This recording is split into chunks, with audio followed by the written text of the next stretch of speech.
98.58 Tatak RMN.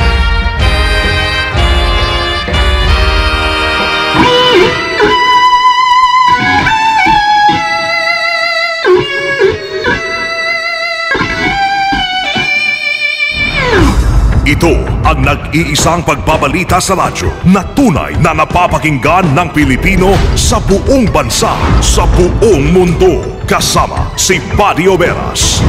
Live mula sa RMN News Center, Manila. Ito ang KBP Golden Dove Best News Program. RMN News Nationwide. Headlines. Ngayong umaga sa RMN News Nationwide, 42 sa mahigit 100 inaresto sa Sabah standoff, pinalaya na. Isa namang miyembro ng Sulu Royal Army sumuko sa Malaysian authorities dahil sa gutom. 10 ang patay, 2 nawawala sa pagtaob ng sinasakyang bangka sa Maguindanao. Singil sa kuryente sa Mindanao, nagbabadyang tumaas pa. Kalitang Pangkalakalan Road Project para sa pagpapalakas ng turismo sa South Cotabato, aprobado na. At Mayong Dagat, pinakaunang babaeng Secret Service Director itinalaga ni US President Obama. Buong bansa, isang boses ng balita. RMN News Nationwide. Hahanap ng buhay kay Mrs. nagbigay ng trabaho. Salamat, Mrs. Villar. Hanep, nakakaaral kami kay Mrs. Hanep buhay. Hanep, may pagkain kami Kay Mrs. Hanep buhay. Hanep na ang buhay kay Mrs. Villar. Mrs. Cynthia Villar for Senator. Political advertisement paid for and by Nationalista Party. 3rd floor, Star Mall, CV Star Avenue, Las Piñas City. Ikaw ba ay tutungo ng Cagayan de Oro? For the best hotel accommodation, stay at the VIP Hotel because you are a VIP. Ito po si Senator Loren Legarda. Para hindi na maondoy, mga Sendong at mga Pablo, ginawa natin yung Climate Change Act at yung People Survival Fund. Para kayo'y magkatrabaho at magkanegosyo. Nandyan ang Barangay Kabuhayan Act at Micro and Small and Medium Enterprises Law. Ilan po lamang yan sa ating mga nagawang batas para sa inyo. Ito po si Loren Legarda, patuloy na maglilingkod sa inyo. Iboto number 19 sa balota, Senator Loren Legarda. Political ad paid for and by Loren Legarda, Boni Serrano Avenue, Quezon City. Ikaw ba ay handa na sa misyong bumoto sa Mayo 13? Kilala mo na ba ang mga taong nangangako ngayon ng magandang pagbabago sa buhay, sa pamilya, sa mga anak at bayan mo? Alam mo na ba kung saang presinto ka bumoto? Kasama, bilang na ang mga araw. 47 days na lang eleksyon na, bumoto gamit ang konsensya kahit ang kandidato iyong kakilala. Mission 2013, boboto ako! Sino-sino ang mga tatatakan mo sa balota? Iilang segundo lang yan. Kapalit ay ilang taong panunungkulan sa bayan o ilang taong pagsasamantala sa kapangyarihan. Por favor, iboto ang tamang tao. Buong bansa, isang boses ng balita. RMN News Nationwide. Mabuhay Pilipinas, umaga po ng Miyerkules Santo, March 27, 2013. Ito ang numero 1 RMN News Nationwide. Ako si Buddy Oberas, tayo po ay live sa DXMY 729 RMN Cotabato, DWNX 91.1 RMN Naga, DXPR 603 RMN Pagadian at DXCC 828 RMN Cagayan de Oro. Live din tayo mga kasama international by www.rmnnews.com at WRMN New York, USA. Pinalaya na ng Malaysian government ang 42 sa mahigit 116 na inaresto nila matapos pinaghinalaan na may kaugnayan sa pamilya Kiram na sangkot sa nangyaring gulo sa isla ng Sabah. Bagamat tumangging magbigay ng karagdagang detalye, sinabi ni Malaysian Deputy Police Inspector General Khalid Abu Bakar na manatili pa rin sa nilang kustodiya ang mga titilang suspect habang iniimbestigahan ito sa ilalim ng Security Act ng kanilang bansa. Maliban sa natitirang tauhan ni Raha Muda Kiram, nagsasagawa na rin sila ng follow-up operations sa ilang personalidad na patuloy pong tumutulong sa grupo. Sinabi na opisyal na karamihan sa mga ito ay nakabase sa Simporna at Sandakan. Ipinabot din ni Binay naman ang pagsusumikap ng pamahalaan ng Pilipinas na maresolba sa lalong madaling panahon ang kaguluhan sa isla. Sumuko ang isang miyembro ng Sulu Royal Army sa Malaysian Authority dahil sa gutom.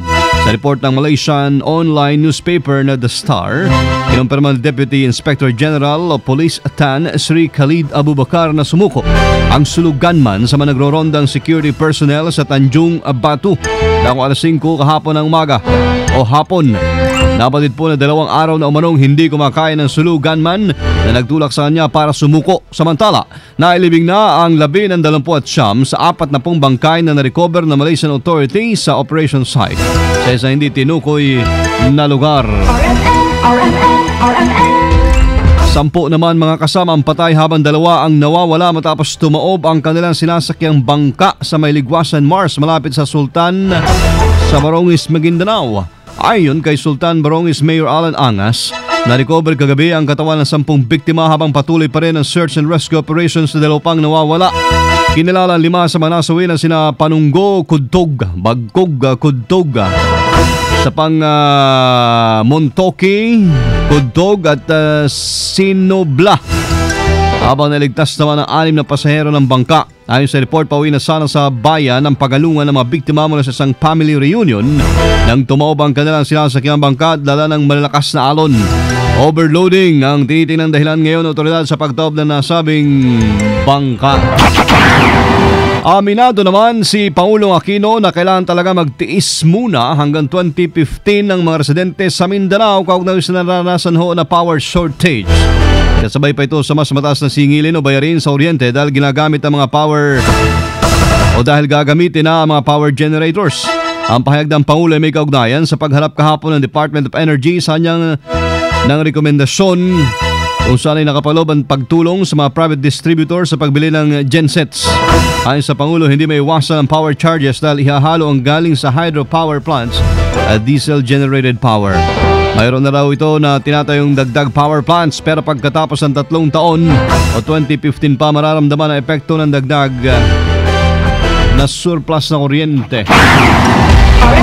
RMN Riing nanawagan mga kasama si re-electionist Senator Alan Cayetano sa Malacanang at sa kanyang mga kasamahan sa Kongreso na gumawa ng isang panibagong Magna Carta for the Poor. Mission 2013. Boboto ako. Ayon po kay Cayetano, dapat ay sasaklaw sa mga probisyon ng katanggap-tanggap sa legislatura at sa ehekutibo ang panibagong Magna Carta for the Poor. Upang magkaroon ng pangmatagalang plano at estruktura para sa pagtalima ng mga pangailangan tungo sa pag-ahon na mahirap sa ating lipunan. Sabi ng tao, ginatuwa at nagpapasalamat si Cayetano sa kanyang pag-akyat sa number 2 senatorial survey ng SWS.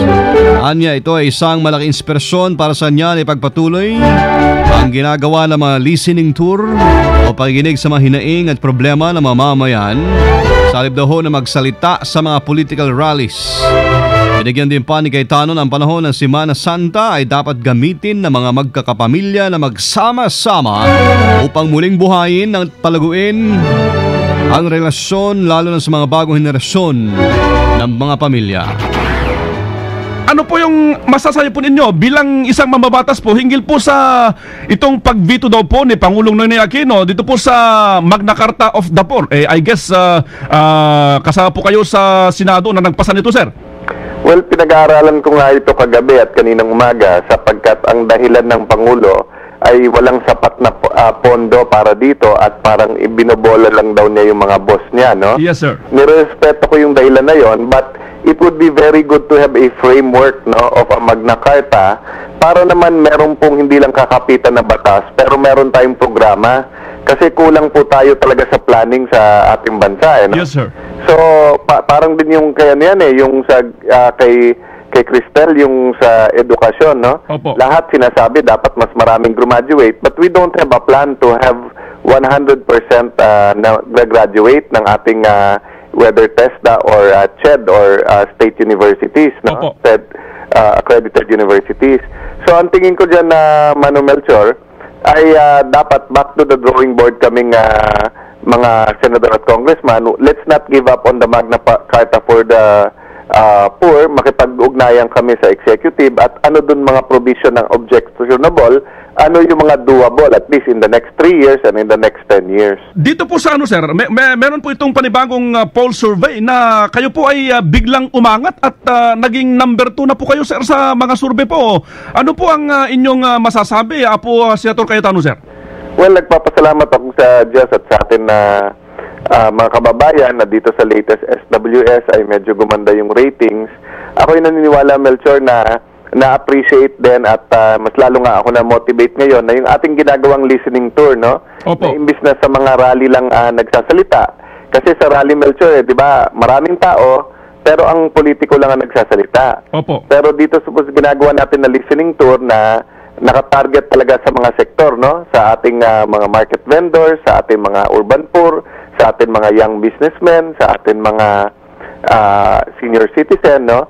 Hindi lang kami nakakapag-usap ng gusto tungkol sa problema, pati mga solusyon, no? Halimbawa, sa palengke, Opo. ang sinasabi nila, gumaganda ekonomiya, yung mga customer nila, pero marami na rin mall ngayon. Tapos pangalawa, pag maganda yung takbo ng palengke at maraming namimili, nangungutang sila sa 5-6. Yes, sir. So, nauubos lang yung kanilang kinikita sa 5-6. So, yung mga ganitong uri ng pangangampanya, I think ay very productive. Senator Cayetano, sir, saan po ninyo i-spend ang inyong itong Easter season po natin, sir? Hindi pa kami nag-uusap-usap, pero sa ngayon, siguro dito, alam nyo po sa amin, sa Taguig at dito sa aming barangay, Yes, sir. ay meron kaming yearly na sinakulo. Tapos may mga programa sa salubong. So usually po, nandito lang kami. Tapos Good Friday din po ay kasama naman namin mami ko at sa Saturday, no? Pero sa ngayon po, hindi pa kami nag-uusap-usap, pero parang ang consensus ata magsama-sama muna ang pamilya dito. Si Team Pinoy Senatorial Candidate Alan Peter Cayetano. Mission 2013. Boboto ako. Iringan ho ng una at liberal sa Dipolog umiinit. Kasama din natin sa Mission 2013 si Mardy Libres, RMN Dipolog. Naging mas mainit na ngayon ang iringan ng mga yabes ng United Nationalist Alliance Party UUNA at uwi ng liberal sa lalawigan ng Zamboanga del Norte ngayong ilang araw na lamang ay magsisimula na ang local campaign period sa ginawang sesyon ng Sangguniang Panlungsod ng Dipolog. Mahigpit na tinutulan ng Konseho ng Dipolog ang Joint Resolution No. 6 Series of 2013 ng Sangguniang Panlalawigan ng Zamboanga del Norte na naglalayong magpatalsik kay Police Superintendent Reynaldo Maclang bilang kasalukuyang company commander ng Zamboanga del Norte Provincial Public Safety Company sa lalawigan na inakusahang pumanig di umano sa kampo ng liberal sa probinsya. Ang naturang isyu ay nag-uugat naman sa mga ipinatupad na checkpoints ni Colonel Maclang sa probinsya. Ayon kay Dipolog City Councilor James Cyril Ruiz, isa lamang political motive ang planong pagpapatalsik kay Colonel Maclang dahil ang paglalagayan niya ng PNP checkpoints sa mga estratehikong lugar ay makakaabala lang umano sa mga masamang plano ng isang grupo para sa kanilang sariling interes. Suportado rin ni Dipolog City Councilor James Verdugues ang naturang hakbang ni Ruiz. Ayon kay Verdugues, malisyoso ang laman ng naturang joint resolution dahil isinama pagbintang kay Colonel Maclang ang mga kaso ng pamamaslang simula noong buwan ng Pebrero 2012 hanggang Oktubre 2012 kung saan sa mga panahong iyon ay hindi pa na-install si Colonel Maclang bilang PPSC commander sa lalawigan. Matatandaan, inireklamo din ng mga halusos ang umano'y abuse of authority ng kampo ni Maclang. Kasama mo sa DXDR Dipolog, Mardy Dalugdog Libres, Tatak RMN. Samantala, arestadong 4 na holdupper na ng biktima ng taxi driver kanina madaling araw sa may Pasig. Kinilala ng pulisya mga sospek na sina Alvin Asne, 22 anyos lamang, at Nonilon Asne, magkapatid ho na sugatan matapos manlaban. Ang dalawa pang sospek ay kinilala sina Noli Asne at Rene Peke, 28 anyos, pawang mga taga Masbate. Ayon sa report, sumakay ang mga holdupper sa minamanehong taxi ng biktima at saka nagdeklara ng hold up. Naisipan naman po ng biktimang dalhin sa tapat ng Pasig City Police Station sa may Mercedes Avenue ang kanyang taxi. Doon napansin ng mga pulis na nagkakaroon ng komosyon o nagkakagulo sa loob ng taxi. Kahit agad lumapit ang mga ito, nanlaban pa mga suspect na ikinasugat ng dalawa pero nahuli din. RMN News Negosyo. Mga kasama sa pangkalakalan, aprobado na po ng Provincial Development Council ang higit sa 700 million pesos na road project. Ito ay proposal para sa pagpalakas ng turismo sa South Cotabato. Ayon kay Provincial Tourism Officer Cesar Sulit Jr., ang nasabing project ay gagawin sa mga tourist spots sa lugar kabilang ng papuntang Lake Cebu, at Tupi, Tibuli at Coronadal. Nabatid na nasa siyam na road projects ang kabuuang gagawin sa South Cotabato na sisimulan ngayong taon. Umaasa naman po ang Department of Tourism na tulong proyekto ito para maparami pa ang mga turistang bumibisita sa nasabing probinsya. RMN News Abroad. Sa kauna-unahang pagkakataon sa kasaysayan ay naitalaga bilang direktor ng Secret Service ng Amerika ang isang babae. Si Julia Pearson ay itinalaga ni US President Barack Obama kapalit po ni Mark Sullivan na magre-retiro na sa susunod na buwan. Ayon kay Obama, kwalipikado si Pearson para paunahan ang nasabing ahensya na nagpoprotekta ng seguridad at pinansyal na sistema ng kanilang bansa. Walaan niyang duda ang kakayanan nito lalo pat umabot na ng 30 taon sa paninilbihan si Julia sa Secret Service.